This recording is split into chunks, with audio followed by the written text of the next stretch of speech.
High school के परीक्षा छात्रों, आपका सीएस एजुकेशन पॉइंट में एक बार पुनः सुस्वागतम है। आपका बहुत बहुत स्वागत है। मैं चंद्रसेन सिंह आपकी सेवा में निरंतर तत्पर हूँ। जैसा कि आपको विदित है, कोविड-19 के चलते आपकी शिक्षा प्रणाली पूर्ण रूप से बाधित है, जिसके कारण आप काफ़ी समस्या का सामना कर रहे हैं।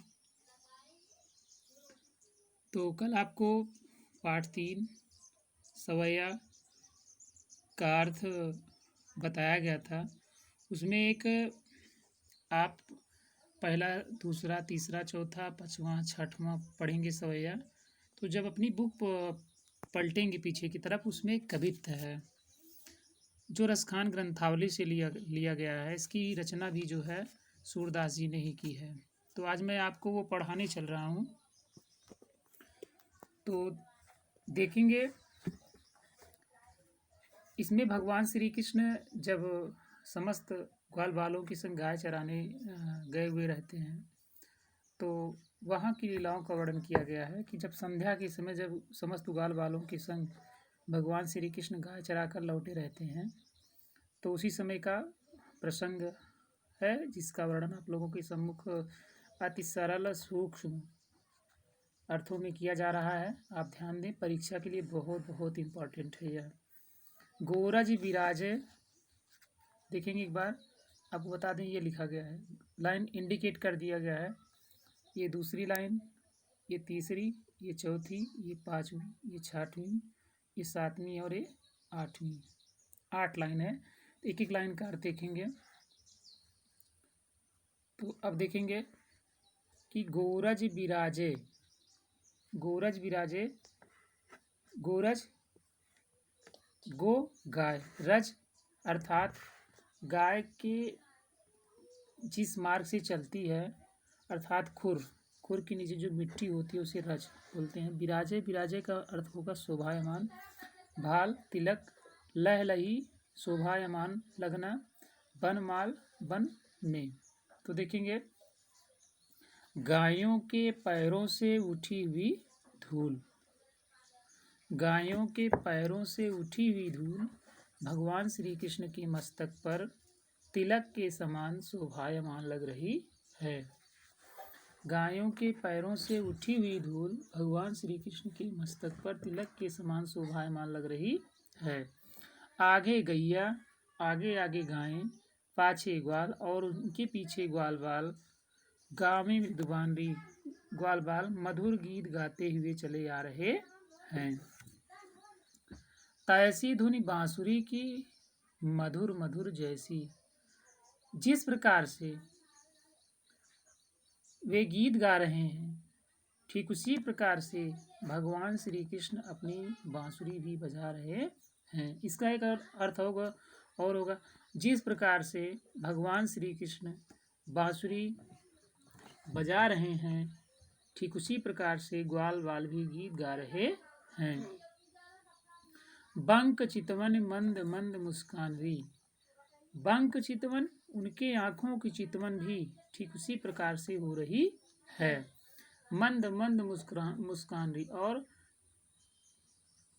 मध्यम गति से, धीमी गति से भगवान श्री कृष्ण के होठों पर मुस्कान शोभायमान हो रही है, अर्थात मंद मंद गति से भगवान श्री कृष्ण मुस्कुरा रहे हैं। हे सखी, कदम बिटप के निकट तटनी के तट अटा चढ़ी जाए पीत पट पहारान। इसका अर्थ यहाँ से लेंगे।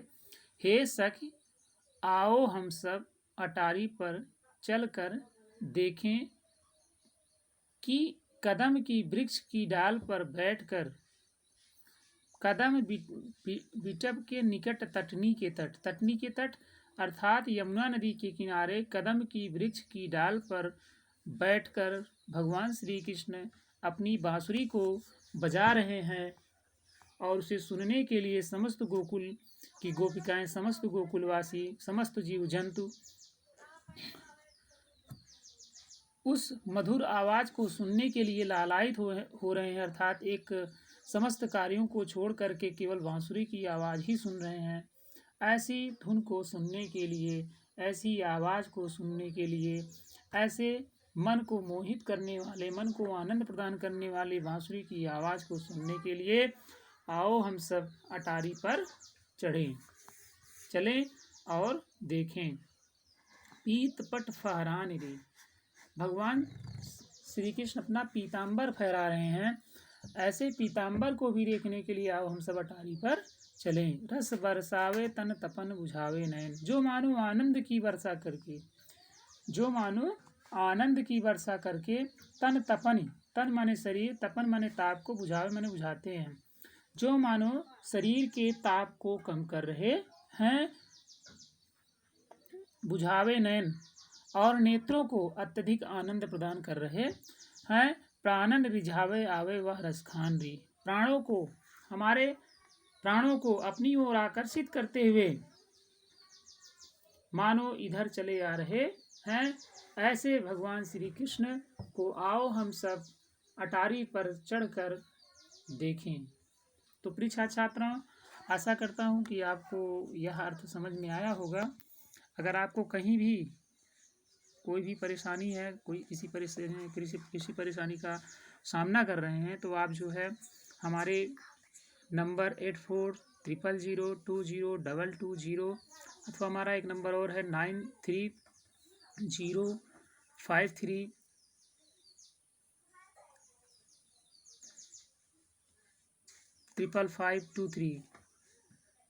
930553 पर कॉल कर आप अपनी समस्या दूर कर सकते हैं। आपको ये बता दे रहे हैं पुनः कि ये रसखान दास द्वारा रचित रसखान ग्रंथावली से लिया गया है, जिसका अर्थ आपको सन्मुख आपको बता दिया गया है। इस तरह से पाठ 1, पाठ 2 धनुष भंग का वन पद पर का अर्थ आपको बताया गया है, और पाठ 3 में रसखान का सवैया और कवित का अर्थ बता दिया गया है। कल आपको धनुष भंग पढ़ाया जाएगा। प्रिय छात्र छात्राओं, इस वीडियो को ज़्यादा से ज़्यादा अपने मित्रों के पास शेयर करें, ताकि लोगों के पास यह वीडियो पहुंच सके और लोग अपनी परीक्षा की तैयारी अच्छी ढंग से कर सकें। एक बार पुनः आपको बता दें कि परीक्षा समय पर ही होगी। आप इस भ्रम में ना रहें कि आपको जो है आपकी परीक्षा अप्रैल या मई या जून के महीने में होगी। ऐसा कुछ भी नहीं है, क्योंकि नोटिफिकेशन वगैरह अब प्रयागराज बोर्ड से आ रहे हैं। तो आप इस भ्रम में ना रहें। थैंक यू, धन्यवाद।